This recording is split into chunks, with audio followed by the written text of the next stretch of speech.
এবার 144 ধারা জারি নয়, আমরা জানতাম যে 144 ধারা জারি হয়েছে। এবার কিন্তু 144 ধারা নতুন আইনে কিন্তু নেই।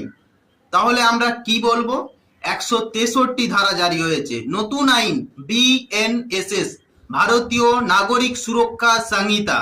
নতুন ভাবে 144 ধারা আর জারির ব্যবস্থা নেই, সেই আইনটা বদলে 163 ধারায় রূপান্তরিত হয়েছে।